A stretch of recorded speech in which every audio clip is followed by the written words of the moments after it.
2016 in the finals, Game 7, the end of the game, you're supposed to lock down Steph Curry. And the Cavaliers by 3. And I like the no timeout call by Steve Kerr. Love picks up Curry. Curry steps back, fakes a 3, drives again, shut off nicely. Were you afraid in that moment, or were you like, if I were you, and this is probably why I'm not a basketball player, a professional basketball player, besides being only 5'10" and a half, but if that were me, I would be. What's your contract height? Shitting. I'm actually 5'8", but if I say 5'10" and a half, nobody. Yeah, with shoes, he's I'm 6 feet. 6'1". Yeah. Well, with these shoes, by the way, these are 6 shoes because they give me 3 inches, and they're not actually lifts. So technically, I guess I am 6 feet right now. But if I were you and I were in that position, I would just be shitting myself. I'd be like, I hope I don't fuck this up. Well, is that what you were thinking, or were you like, I got this? Yeah, I mean, naturally, you're going against first time ever unanimous MVP, right? This team's 73-9, but again, I forgot to mention preparation when I came to Ty Lue and our team in general. Like, we had gone over that particular play, hundreds of times, gone through it in film hundreds of times, had seen it throughout the game, especially in their fourth quarter package a number of times because they knew that we were switching most of the time 1 through 5, and that I was on Draymond. So I was guarding the 4. He was going to set the flare for Clay, and we weren't going to switch that, come over the top. And then when he set the screen for Steph, and I think JR might have ended up on Draymond after that. But Found to Green, 7 to shoot. Curry fakes the 3, steps back, crossover, puts up a 3. Rebound James with 30 seconds remaining. I always say it was actually, I played great defense, but as far as a defensive scheme and play, it was actually a bad defensive possession because I wasn't supposed to I was supposed to deny the ball back to Steph, and I let him get the ball back. So Draymond had caught it kind of in the corner, was like, okay, I'm going to need Steph to make this play because he's done it time and time again. And, he throws it back to him. I'm actually supposed to deny that. Luckily I kept my feet down. Knew everything was at stake, but I think part of the reason I was able to do that in that moment was because, yes, first of all, I was locked in. We went through it so many times. We prepared so many times, and that was a play that really stuck out to us in late game situation. But I think more than anything, it was my mindset changed in the series. I come off a concussion. I hadn't played the next game in Game 3. We ended up winning, so I'm like, I'm just going to focus on defense and rebounding. Mm-hmm. That's all I'm going to focus on here. So when that time came, I was more ready than I probably otherwise would have been had I not decided to focus on that. If he drives on you, though, I'm fouling the shit out. Yeah. Oh, you would have fouled him? No, it's funny because he did. It was good defense, but he also. I was guarding the 3. You got to be like, thank God he took a shot there and not 100%. Driving on me. And I've seen him make that shot. We all have. Time and time again against even bigger players. Right. He comes back the next year in the finals. I think it might have been Game 1, I think it might have been Game 2 where they blew us out because Game 1 was crazy, really suspect foul call, the whole thing. Uh-huh. Charge block. They went, called it a charge, went back, so it was a blocking foul. That was suspect. So it just had never happened before. It's unprecedented in a game, especially of that magnitude, an NBA Finals game. Yeah. Braun has one of the best Finals performances of all time.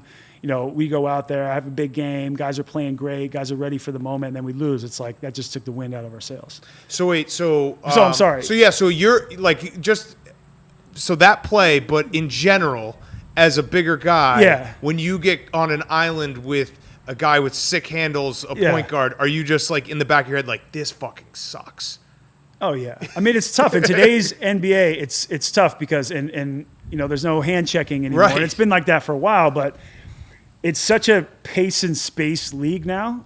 Take a look at the Rockets. They're the best example of it. There's a number of teams that, I did a story with Jackie McMullen, who, was talking about the new era of the big men. And it said in the last 5 years, because we have advanced stats now and analytics for every single team, like we base kind of sometimes what we do on that, right? And numbers tell a story. So she was saying that 50% of, post touches are 50% down in the last 5 years. I believe it. So you don't see a traditional 5 men anymore. You even have guys like, we were talking about Milwaukee earlier. You have Brook Lopez out there shooting threes. You have Marc Gasol out there shooting threes. Even Valanciunas out there shooting threes. Joel Embiid out there shooting threes. He's out there shooting threes. You know what I mean?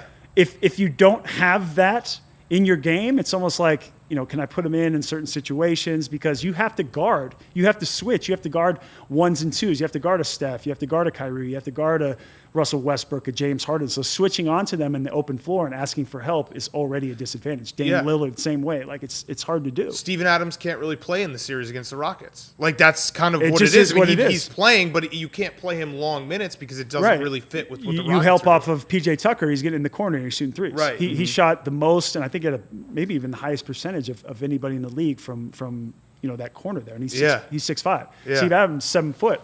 And they're not able to take advantage of that. They go double, somebody else has to beat you. So, again, to answer your question, I think if I would have funneled him into the lane, we probably would have had to help, and maybe they would have kicked it out to Clay or kicked it out to another player, but we would have made somebody else beat us. Yeah. But in that moment, he even said it too. It's funny. He came out in an article and said, I should have driven past Kevin Love. I could have done it easily. He's like, that's fair, but you didn't. You did, yeah. So if I were you, I would watch the replay of that, just still nervous, and think to myself, shit, I hope he doesn't drive. Yeah. By the way, I still watch that. I've never watched the game in its entirety.